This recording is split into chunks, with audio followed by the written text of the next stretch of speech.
Hey, welcome to the Black Knight Nation podcast. I'm your host, Sal Interdonato. The Black Knight Nation podcast is brought to you by Higher Echelon. Higher Echelon is a company run by Joe Ross. Joe Ross was a former Army fullback, former Army assistant coach, and former Army officer. He's also a guest on the Black Knight Nation podcast. Check out our YouTube channel. Our YouTube channel has, we just went over Army basketball, the state of Army basketball. We also had Barrett Scruggs, former Army linebacker, on Friday. Check out our podcast. Check out our podcast on YouTube and also on the audio platforms all over. And we have a very special guest today. Welcome, new Army safeties coach Danny Verpaele to the podcast. I got the last name right, Danny. Welcome to the Black Knight Nation podcast, and welcome back to West Point. All right, so appreciate you, man. It's great to be back up here. How's everything going? Very good, very good. We have a snow day here in New Jersey, so it gives me some time to do some podcasting, and we appreciate you taking the time. I know it's, we're about less than 10 days to our Army spring practice, right? We have a pro day coming up for the football players this week, so it's starting to get that Army football feel, but you guys are always busy, right? I mean, talking about you coming back to West Point. You were here for 2 years, the first 2 years of the Jeff Monken era, and you were a quality control coach, and now you're back as an assistant coach. And talk about kind of what drew you back here to West Point.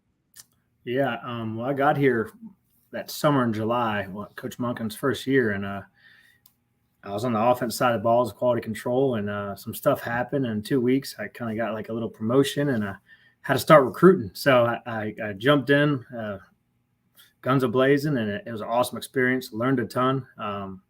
And it was different when we first got here. Everything was new.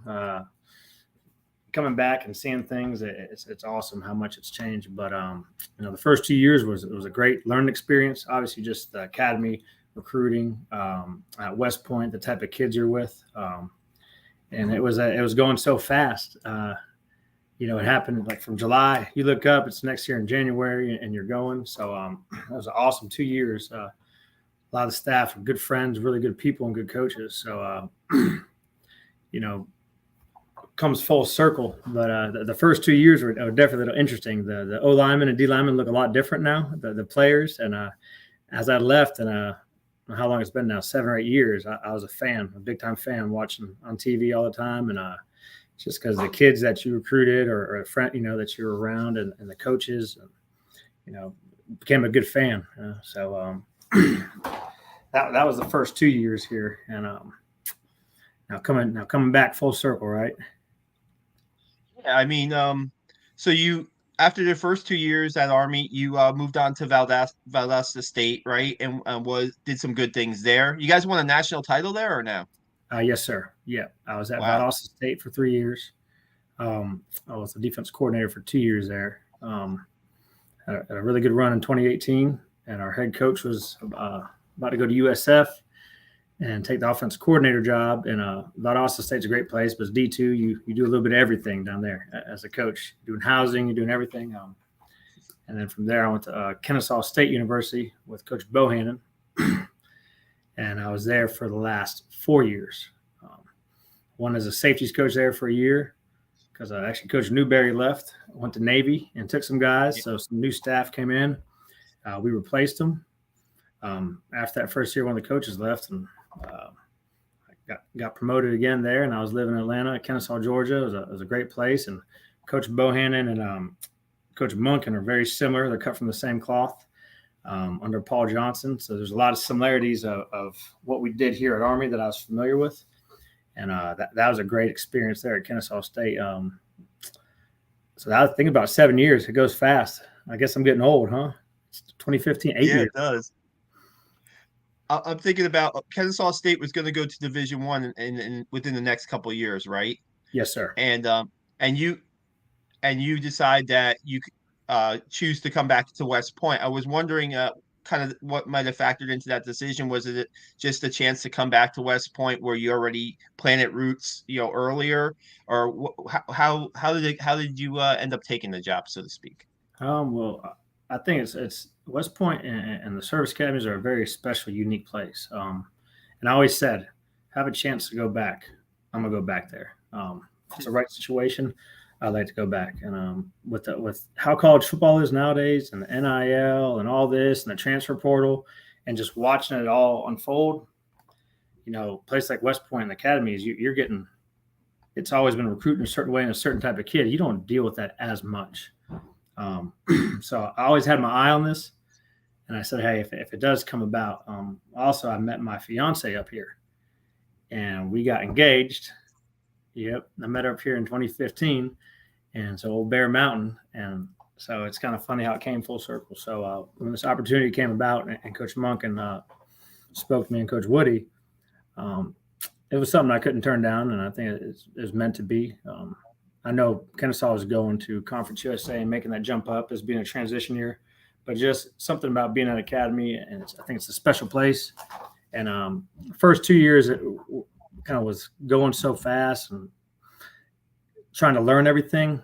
I didn't get to embrace it as much and just learn. And the kids, you're dealing with the future leaders of America. These kids are some of the brightest, smartest kids. And I said, I want to go back, and I really want to dive in and just, the type of character and who these kids are becoming, and just embrace that more and understand it more. So I'm excited.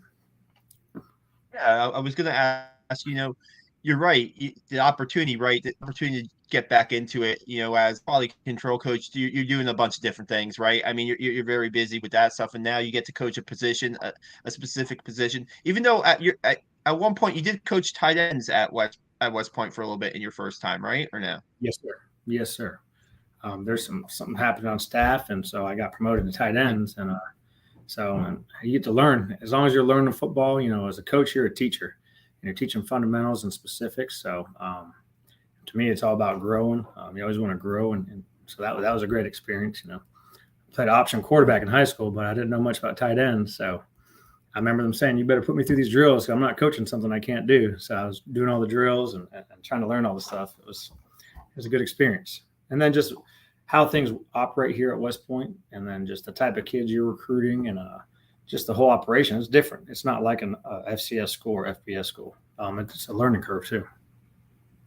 Wow. And just recruiting, right, Danny? I mean, you're recruiting the country. I mean, you're recruiting the nation, and I mean, the opportunities that the academy can provide for the players, not just on the football field, but academically, and when after graduation is something that that to me that seems like it's I was gonna say an easy sell when you're recruiting, but there's a lot to when you're going into, or when you're on the phone with a recruit, or when you're visiting a high school or a recruit's home. I mean, there's a lot of details to go over with recruits, right, to make sure they know everything about the academy. Yes, because they see what they see on TV or what someone tells them, and just explaining the whole big picture and how it works. And some kids know a lot, some kids don't know anything, right? And just kind of breaking in and see if they have genuine interest. Because nowadays, a lot of kids just like recruiting. They think it's cool because they get graphics. And it's like, it's bigger than this, the academics, the rigor, the stuff that you're going to have to do here. It's going to be more challenging, but also more rewarding. So explaining that to the kids, and then finding who has a genuine interest too. It's you got to pick and choose and try to find the right ones. Yeah, it's definitely different, and the numbers too are also different because you recruit the whole country. You're not recruiting a specific 4-hour radius. So it is different. How exciting has that been for you to get back on, quote, the recruiting trail, so to speak, and get the word out about Army? It seems like a program that drew you back, and you could talk about your experience even there, and maybe what you're experiencing now. Well, it's awesome because you know what you're selling, and just one of the top schools in the world, in the country, and setting yourself up for your future and leadership, and guys who want to be great and want to be challenged. You go out and sell all these things and playing big time football. So it's been fun. I'll tell you that the software has changed, how you go about it. You got some new areas. So making sure you log all the things and do all that stuff is different. So it takes an adjustment period going through, but it's been great. And then the name West Point, it carries a lot of weight. Just going through the airport, you're wearing your stuff like, hey, West Point, like I was telling people back home, they're like, you got a new job in New York? Where? West Point? Like, huh? West Point? No way. And just the prestige and what that holds. it means a lot around the country. So it's been fun. It's been neat. It's been all diving into new areas is always different because you're trying to reach out, but it's daily. It's nonstop. That's for sure. No doubt, no doubt. What was your first experience with like Army football? Did you watch them growing up, or did you get a chance to play them at all in college or no? Yes, I did actually. Um, so my played at USF. My brother played at USF too, and his senior year they came up here and played at Army. My parents came up here. My grandma. That was my first kind of introduction to them, and then being recruited by Navy and Army and Georgia Southern, knew a little bit about that. Mm. So had a little bit of experience. Then my freshman year, we played Army, and we weren't very good that year. And I think Mike Vitti and that was Carlton Jones. I think they rushed for about 240 on us. So yeah, Wow. and that was an experience. I think it was back in the Bobby Ross days, I believe, right? Yeah. Yeah, yeah. Um, Did it's you funny. did you get an offer? You got an offer from Army? You were recruited by Army or no? They recruited me. Navy offered me, and some of the other schools, Air Force, Army. Oh, wow. I wasn't going to. I know I was going to be a football coach. Kind of had my mind made up and knew what I wanted to do. So, and then playing against them a freshman year, they came down. They came down to Tampa. Yep. And it's funny because after I got here the first year, second year, Mike Vitti comes on and we're talking. He's like, "Yeah, USF. Okay, we played you." I was like, "What number were you?" I was like, "Hold on, real quick." I was like, "You're the fullback?" I was like, "Well, I was a safety." I said, we ran into each other. They're running toss sweep, and me and him are butting heads. It was actually funny. So he still talks trash to me now. You never know, right? The football connections, right? Speaking of coaching and getting into coaching, is that something that through your family, or when did you kind of figure out that, hey, that's what gonna be my profession. That's what I want to do, quote, growing up, so to speak. I always loved sports. My family, everyone played all sports. About 10th grade year, Bobby Bowden spoke at a Central Florida banquet. And I said, I want to be like that guy. I want to coach football. And football is something that I loved. It was something that came easy to me, and just the game and how it brings people together. My dad was a little league coach and those things, but didn't grow up in necessarily a coaching family. He worked for car parts. My mom was a nurse. So I just loved the game and how it brought people together and the life lessons it taught you. So I knew I was going to be a coach. Football was easy to me. So I said, what are you going to college for? Everyone's trying to send me academics. So I'm going to be a football coach, guys. I'm good to go. So I always knew that. Bobby Bowden, I think, was the biggest inspiration. And then my high school coaches, had some Hall of Fame high school coaches who were very good that poured into my life, and my track coach too. That just was a very unique in how he just see change people's lives. Being a coach can affect people. So I've always wanted to be in coaching. I don't know if I could be good at anything else. What was your first coaching job? Yeah, what was your first coaching job when you were done with USF? At VMI. So I was at Virginia Military Institute. Okay. And we actually came up and played West Point that first year. That's when Villanueva was the wide receiver, I believe, and they kept throwing him jump balls. I remember being in the press box. Oh, boy. And that was 2009. So that was my first coaching job. So what was that like? And what was like seeing Ali on tape as a 6'9" wide receiver and how to defend that? Oh God, I was like, we're gonna get killed. But it was a great experience coaching because VMI, you're going to a military institute, and I came right from Tampa, so that was a culture shock moving to Lexington. Yeah. And you see those differences, and then you come up here to West Point, and that was my first time being up here, and I was like, wow, this place is beautiful. So now thinking back, I've been here a couple more times than I even thought of. It keeps drawing me back, huh? Well, West Point, it does. The academy does keep on bringing you back. What as far as talking about joining the staff now, and Coach Woody, the defense. Coach Woody's done a pretty good job with this defense since he's taken over as coordinator. And there's some guys that you might know, like a John Luce and a Daryl Dixon, who have been on staff since Monken took over. And there's also some new guys that have also joined the staff too over the years. What do you think? It's going to be like coaching. What's it been like so far, interacting with Coach Woody about his philosophies and stuff like that, and your relationship there with him? It's been great because a lot. Like I said, I know Coach Dixon. He's from New Smyrna Beach. I'm from Merritt Island. Had one of the same high school head coaches. I've known Luce for a while. I've met Coach Cronin. I've met a lot of guys before on staff, and then Coach Woody. I've always heard great things about, and been following through the years at Wofford and App State, and getting up here. It's been awesome. And that was also one of the draws too. Is to come learn under someone who's been a coordinator so long and been so successful, and how they operate and do things. And like you said earlier, when you're a QC and you're doing a little bit of everything, your lens is different. Getting a chance to come back and be underneath someone who's coached a lot of football and is really, really intelligent. It's been awesome. It's been a lot of fun. Just getting with that staff and different roles and everything. It's awesome. Were you around for mat drills this year? Yeah, it was my first morning. It was first day. It was fourth quarter warrior. Yep. Right off. What's that? What was that like? It just they're like, oh, you've done this. The guys out there at. It was fun. It was fun. I came right into it. I got in Sunday night around 9:30. I think I got in base around 10 o'clock.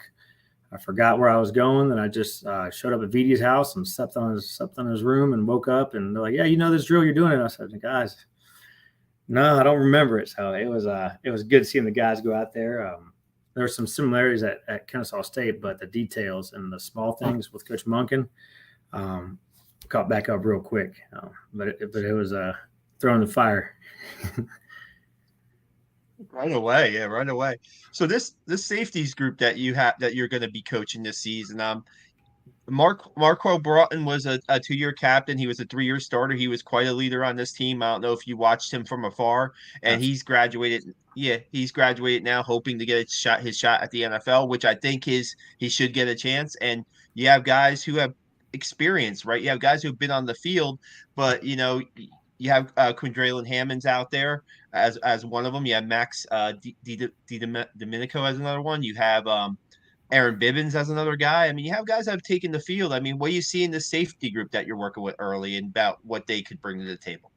Yeah, obviously Quell graduating, that's a big voice for the team and a great player. But just seeing Q and Max and Bibbins, these other kids, they've been a great group to be around. Awesome kids. And just seeing how they can grow. Even the younger crop of guys, there's some good players, and they're freshmen or they're on a scout team. They don't have that chance to really show what they can do. So the springtime now is to evaluate a lot of these guys, and you're always surprised by one or two guys that kind of pop out, and then you got guys who have played. You want to create competition, and you want to see who can do what. And Coach Woody's been doing a great job. Is say, hey, who's our personnel? Who do we have? How do we need to adjust things so we can help or do what we're better at? So I'm excited to get out there and watch these guys. They're very smart. And then I think there's a good group of some younger guys that are going to have a chance to come out there and compete, because to me, competition is awesome. It's great. It builds depth. And then you get in different packages depending on the players you have. So I know Q and Max and Bibbs. Bibbins has a lot of talent too. We got to get him rolling, get him healthy and going. So I'm looking forward to it, to be honest with you. We've been doing meetings and stuff. We haven't done too much outside football. So I'm excited to see what they can do. Yeah, and I think about this, and maybe this is just the reporter in me or the journalist in me, but you have a new offense that they're introducing with a shotgun offense, and maybe some guys on offense don't completely fit on offense, and maybe they can transition to defense. So who knows? That sometimes that happens in the spring where you have position changes. So who knows? I mean, there's a lot of talent coming back on this Army team, and you might be getting a guy who may start spring on offense, and you may be getting him on defense by the end of the camp. Of spring, who knows, right? I mean, just see how everything fits, so to speak. Yeah, you want to get good players, good football players on the field, and put them where they're needed, where they can be successful. So that's always, I think, every year that you look into those things. Good athletes, get them out there. How do we get them playing in the game? So yeah. So last question I want to ask you about is the schedule for Army this year, right? Coming up. I know it's down the road. I know September is a little bit ways away, but when you think about the Army schedule and when you be playing 3 Power 5 schools, playing at LSU, playing Syracuse and Boston College, playing really good teams like UTSA, Coastal Carolina, Troy. I mean, it's a pretty. It might be one of Army's toughest schedules in a while. I don't know if that brings you back to. I don't think that specifically brings you back to Army, but I think that maybe seeing that schedule and the competition that you might face definitely get you excited about what the season could hold for the team, right? Or no? Yeah, I think the kids can look at that and they know, hey, here's who we're going against, guys. Here's what they're doing, preparing. And as a coach too, as well. Hey, we're going against it's no cupcakes here. These are some big time football. So it's exciting. It's a great challenge, and I think you got to take it one day at a time and focus on us getting better because we got to take care of us. But yeah, going to play at LSU, of course, it's been on my bucket list. You want to do that, and Syracuse and these teams. This is a very challenging schedule, so we're definitely gonna have our work cut out for us. But the main thing is, we got to focus on us and what we can do better, how we can get better as a team, as a defense, and as a unit, and as special teams together, because we have to play complementary football regardless to win. And we've got to execute Coach Monken's plan and guys that are bought in. So it's I think the kids see it and know it. To be honest with you, when I took the job, I didn't even look at the schedule yet. I didn't even know who they were playing. So, and I was like, we got some big ones here. So it's gonna be a good year. That's gotta be good too. I mean, like you said, when you're at VMI, right, and you're preparing against Army and Ali Villanueva, and now you're at Army and you're preparing against Brian Kelly and LSU. I mean, I guess there's a challenge there to a point, but you feel like, hey, we're good enough to compete with these guys, right? I mean, we're good enough to show like that's the national spotlight game, so to speak. And I think that this program's been real, pretty consistent under Jeff Monken, and just that one maybe win over that national power name, so to speak, would be something. I think that's just me, talking. But I think it would be definitely something for. Yeah. Again, I know it's way down the road for you guys. So. Yeah, it's team football. Everyone has to do their job, and the best team wins. And being together, and that's what West Point's about. It's about unity. It's about team. It's about believing in each other. So we have to come together in all those games to give ourselves a chance to go do what we want to do. So I think it's great for the kids, and I think they understand that too. We all have to play together as one. That last one, real quick. So you're back on West Point. Do you have any favorite places to visit now that you've been back for a little bit? You kind of not getting lost a little bit by now, right? You kind of knowing the academy a little bit. Yep. Well, I had to go to Andy's my first week back and get some breakfast there. That was a staple. So went to Andy's, and then I went over the mountain to Cornwall, went to Fiddlesticks and Prima's Pizza. I went there. So I wasn't eating very healthy the first 2 weeks. I was getting acclimated. Still, I got a lot of things I want to do here and places I want to go see. I went down to the city last weekend and got some good food. So, nice. But yeah, Andy's Diner, the old faithful. Have you been to Andy's? I have not. I'm going to have to check it out, no doubt. Yeah, I'm always looking for some new places. The American Burrito, that was always a yeah. Well, yeah. No doubt. Well, it's great to have you back, Danny. Thanks so much for your time today. Really appreciate it, and all the best. And like we said, like Army spring practice right around the corner on March 22nd. Hope to see you out on the field. And man, good luck with your second stint here at West Point. Sounds it's great. Thanks for having me on. It's great to be back. I'm so excited and very thankful that Coach Monk can bring me back and ready to get after this spring. Listen, man.